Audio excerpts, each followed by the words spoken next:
আমরা জীবনে এক একটা পর্যায় পার করে আসি। একটা সময় ছিল জীবনের এত প্যাঁচ বুঝতাম না, সহজ সরল একটা মন নিয়ে চলতাম। চোখ বুজে সবাইকে বিশ্বাস করতাম, মন প্রাণে বিশ্বাস করতাম যে পৃথিবীর কেউ আমাকে ঠকাবে না। জীবনে দুই একবার ঠকে যাওয়ার পরেই ওই পর্যায়টা শেষ হয়। আমি ভাবতে শুরু করি, মানুষের মাঝে ভালো মন্দ আছে, সবাই ভালো না, পৃথিবীটাও অত সহজ না। একটা পর্যায়ে আবেগ অনেক বেশি ছিল, একদম উজাড় করে ভালোবাসা যাকে বলে। অমন করে ভালোবাসতাম মানুষটাকে, লোকে বলতো ওটা বয়সের দোষ। ভাবতাম ভালোবাসায় আবার দোষ কি, ভুলটা কোথায়? ভুল মানুষকেই ভালোবেসে টের পেলাম ভুলটা কোথায়। কখনো মানুষটা ভুল, কখনো সময়টা ভুল। ওই পর্যায়টাও কেটে গেল। তীব্র কষ্ট পেয়ে পেয়ে আবেগ কমতে থাকলো, মনটা শক্ত হওয়া শুরু হলো। নিজেকে বুঝালাম পৃথিবীটা আসলেও নরম মানুষের জন্য না।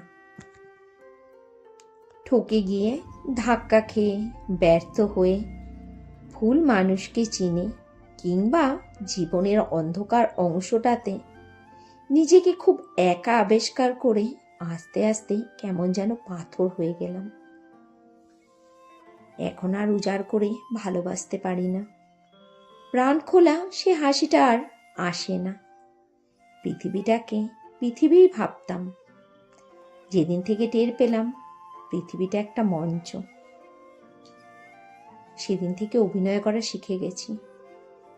সেই অভিনয় চলছে, কখনো হাসছি, কখনো কাঁদছি। জীবনের এক একটা পর্যায়ে নিজের এক একটা অংশকে ফেলে রেখে আসার নামই বোধহয় বদলে যাওয়া। যে মানুষটা যত বেশি মানুষের আসল রূপ চিনেছে, যত বেশি ভুল করেছে আর ধাক্কা খেয়েছে, সে মানুষটা তত বেশি বদলে গিয়েছে, নিজের অজান্তেই বদলে গিয়েছে। আজ হচ্ছে শুক্রবার, আর ঘড়িতে বাজছে এখন সকাল 9টা। আর আজকের ব্লগটা এখন শুরু করছি। নতুন একটি ব্লগে তোমাদের সবাইকে জানাই স্বাগতম। তোমরা সবাই তো নিশ্চয়ই ভালো আছো, অবশ্যই সব সময় ভালোই থেকো। আর আজই প্রথম যে বন্ধুরা আমার ভিডিওটি দেখছো, প্লিজ সাবস্ক্রাইব করে নিও।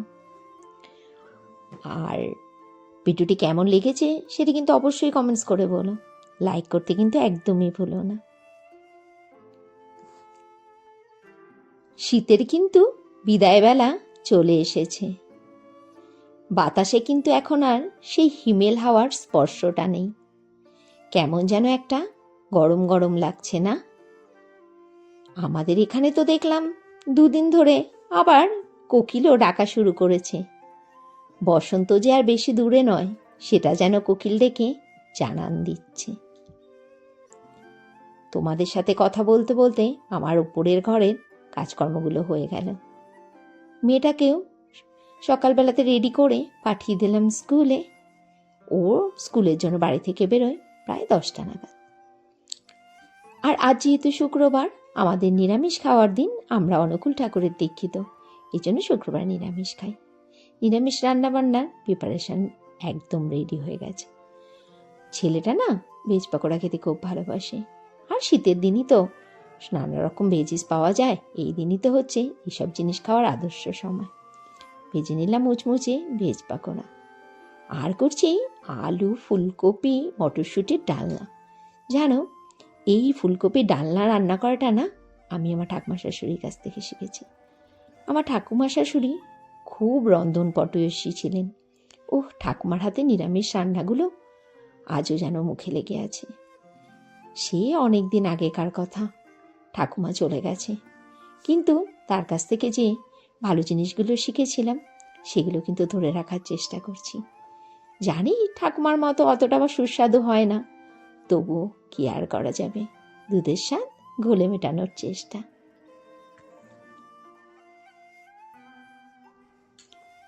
এখন ঘড়িতে প্রায় 3:30 বাজছে। মেয়েটাও চলে এসেছে স্কুল থেকে। আর এখন লাঞ্চ করব। লাঞ্চে রয়েছে ফুলকপি আলুর ডালনা, রয়েছে কালকের আলু বড়ার ঝোল, রয়েছে ভেজ পাকোড়া, মাসি দিয়েছিল কুমড়ো শাক, ভাতটা যেহেতু সকালে করেছিলাম ওটাও মাইক্রোওভেনে করে নিলাম গরম। আবার ফেরত চলে এলাম রাত্রিবেলাতে, সেই ফুলকপির তরকারিটা রয়েছে, করে নিলাম রুটি। এই দিয়ে ডিনারটা সারবো। আর আজকের ব্লগটা এখানেই শেষ করছি। Tata, good night.